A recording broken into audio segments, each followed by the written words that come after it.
अस्सलाम वालेकुम गाइस। अगर आप लोग शटर स्टॉक के ऊपर काम करते हैं तो आप लोगों की पिक्चर ज़रूर रिजेक्ट हुए होंगे। अब जब पिक्चर रिजेक्ट होता है तो उसके नीचे एक रीज़न लिखा होता है कि ये गलती है, ये खामी है आपकी पिक्चर में, इसी वजह से हमने क्या किया, इसको रिजेक्ट किया। पर यहाँ पे मैं आप लोगों को वो तरीका बताऊंगा, यानी जो मेन इसके पीछे रीज़न है वो ये है कि हम पिक्चर लेने के दौरान गलती करते हैं।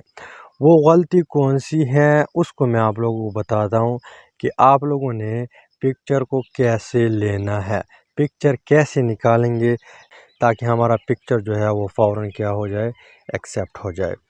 तो इस तरह करना है आप लोगों ने कि जो भी जिस चीज़ से भी आप लोग पिक्चर निकालते हैं, यानी जो भी ऑब्जेक्ट है उसके ऊपर डायरेक्टली सूरज लगे। जैसे यहाँ पे सन है, आप लोगों को शायद वीडियो में नज़र आएगा, ये डायरेक्टली इस ऑब्जेक्ट के ऊपर या यहाँ पे जो प्लांट है इसके ऊपर लगता है। अब मान लो मैं यहाँ पे इस लीफ से पिक्चर निकालता हूँ तो फ़ौरन यहाँ पे पिक्चर जो है, सॉरी, सूरज की रोशनी ये डायरेक्टली इस लीफ के ऊपर लगता है।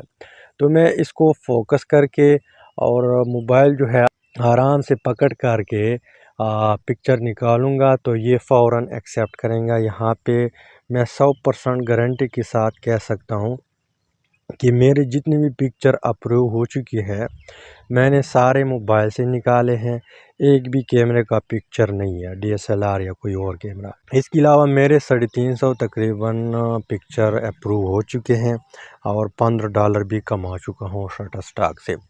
तो इस तरह पिक्चर निकालना है जिसके ऊपर डायरेक्टली सूरज की रोशनी लगे। अगर आप लोगों ने इस तरह पिक्चर निकाल दिया जैसे यहाँ पे आप लोग देख ले, तो फिर रिजेक्शन का चांस जो है 90% है कि वो आपका पिक्चर रिजेक्ट करे। पर जब लीफ के ऊपर डायरेक्टली सूरज की रोशनी लगे तो 100% यानी 99% चांस बनता है कि वो आपकी पिक्चर को क्या करेगा, अप्रूव करेगा। तो इस तरीके से आप लोगों ने पिक्चर, और जब एक बार अप्रूव हो जाए फिर सारी ज़िंदगी शटर स्टॉक पे होगा और इंशाल्लाह वो आप लोगों को अर्निंग भी देगा। तो उम्मीद करता हूँ वीडियो की समझ आई होगी। अगर वीडियो की समझ आई है तो वीडियो को लाइक करें, शेयर करें, चैनल को सब्सक्राइब करें।